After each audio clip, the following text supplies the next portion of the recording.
Hey guys, what's up? Welcome back to Force Strategy Gaming.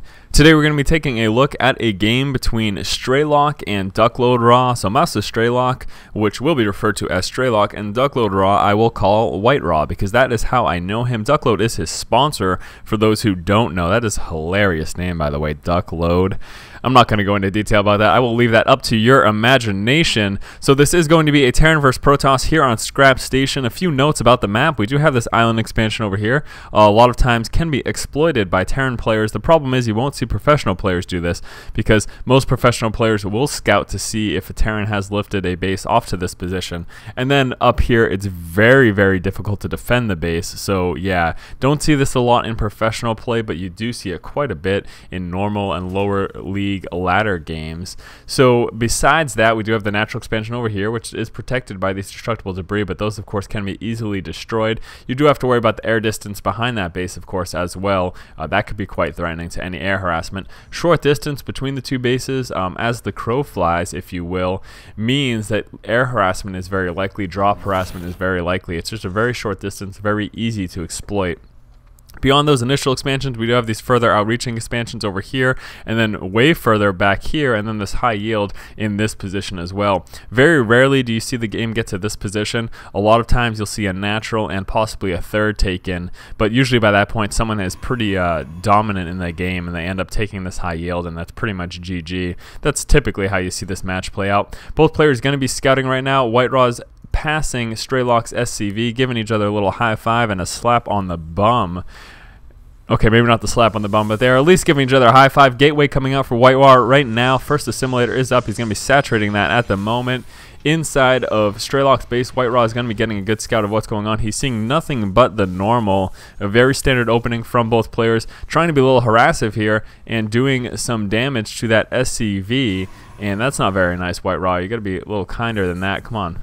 Bad manners, sir. Bad manners. First Marine coming out right now. First Strelock going to be trying to pick off this probe, but no, the probe is going to get away safely. Inside of WhiteRa's base, we are seeing Strelock's SCV dancing around. He is going to feel pretty safe until that first Stalker is out. He has no problem running away from the Zealot that is en route right now, so he isn't really too worried about that. Definitely a real advantage for Terran, the fact that he can much longer scout out a Protoss opponent's base, as opposed to the Protoss player pretty much has to leave after that first Marine is out, because a properly microed Marine will kill a probe, no problem whatsoever. So these two Marines guarding the front entrance. Tech Lab going down on Strelock's base right now. Back in WhiteRa's base, we are seeing that Warp Gate research come out. First Stalker is on the way. SCV deciding it's time to leave, taking a hit on the way out from that Zealot. The Zealot says, "Get out of my house. All your base are belong to us." Back inside of Strelock's base, we are seeing a command center come down, so Strelock feeling comfortable enough to go for that fast expansion. I think something to note too is that in this matchup, early in the game, Terran does have a real advantage. The Marine and the Marauder early game in small numbers definitely has an advantage over early game Zealots and Stalkers. So that's basically the general idea. He can feel comfortable just producing out of this one barracks and being able to defend and possibly even being aggressive against WhiteRa. We're going to see precisely what he decides to do. We do have this SCV still chilling out right outside of WhiteRa's base. I don't think WhiteRa's aware of it. And now Strelock's going to be moving around to check for the expansion and then to move into his base possibly, or you're going to get back in that corner. Uh-oh. A little tense moment here. Stalker's going to be moving up on the SCV. Stalker finds the SCV. SCV is dead. Try to hide someplace a little less obvious, Strelock. That was pretty disappointing. Over here, moving forward with two Marines and two Marauders, so he is going to try to be aggressive. Back inside of WhiteRa's base, we are seeing this robotics facility finally finished right now. Another gateway is up, probably seeing a third gateway. Looks like we may be getting a 3-gate robo from him, and there we go. Third gateway does come down. Observer about 50% of the way finished. He's going to be able to move into Strelock's base and see these 4 barracks here. So probably going to be seeing a Marine Marauder heavy build from Strelock, which is obviously not a bad idea because Marine Marauder is very, very strong against Protoss up until the point that Colossus or High Templar hit the board. Then you got to be really careful as to avoiding damage from those units. Pulling forward, but then deciding it's time to retreat. He does want to go back to his base and defend, deciding to not go through with the aggression and not continue to attack. That, again, was his decision. The command center is finally up and being transferred into an orbital command. He will then, of course, be bringing it down to this natural expansion and trying to get that as saturated as possible. Observer going to be fully aware of what's going on. I think he does see that. He must. Yes, he does. So he knows an expansion is coming. Now, this is kind of the moment of decision here for WhiteRa. In knowing that expansion is down, he's going to make the decision, him, do I want to expand myself? And that's what he decides to do. So again, that decision is, do I want to expand myself or do I want to attack and be aggressive?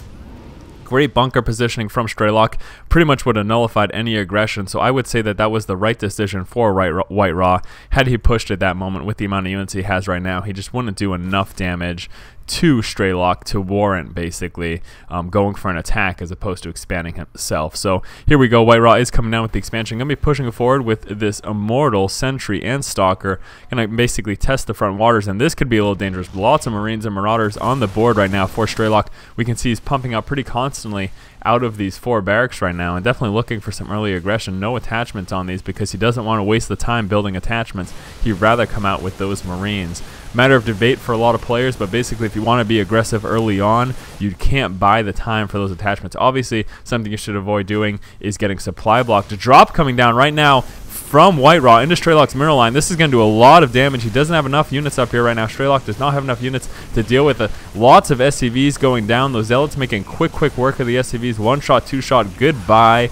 And lots of damage from WhiteRa. Very devastating. Going to be warping in some units as well. Now on this front right now, Strelock is going to continue with the attack. He's deciding not to retreat, not to defend his main base from the Zealots. He just wants to go through and try to attack WhiteRa and see what he can do. Pretty exciting engagement between the two players. Where are those Zealots? They have been lifted up in the War Prism, and they're going to be dropped back here into Strelock's expansion base. Over here for Strelock, he's going to continue again to push through. A couple Zealots being warped in. We do have this Immortal as well and a few Sentries. We'll see how this does. Force Field going down, chopping Strelock's units in half. The back units can't really fire to their full effectiveness. They're not going to be able to reach the bulk of his army over here, trying to eke through this little position. Guardian Shield going down, and not enough damage from Strelock's counterattack. WhiteRa is able to defend against it, and he is losing his SCVs inside of his expansion as well. So this might be the end of the game for Strelock. He just wasn't able to defend. Link going down, and this is of course put in after the fact, and Strelock does call good game. So effective drop from WhiteRa. You know, I've been watching a lot of WhiteRa games recently, and he is just doing an absolutely fantastic job basically abusing Warp Prism, using them for drops and using them to warp in units.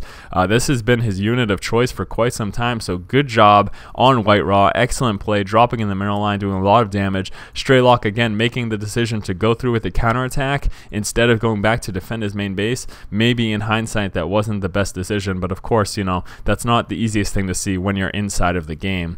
So once again, guys, this has been Force from Force Strategy Gaming. If you guys like our videos and you like what's going on, please make sure you subscribe to our channel. As always, guys, keep watching and keep owning. For the Marauder, so that helps quite a bit. Wants to kill this SCV to stop this bunker from going up. Lots of damage going to be taken here from WhiteRa, though. If Strelock continues to be aggressive and continues to push forward, he should be able to do a fair amount of damage, quite easily being able to take out those Zealots without a problem. Again, that concussive shell is the reason he's able to do that. If he can manage to take down a building, then WhiteRa is going to be in a lot of trouble.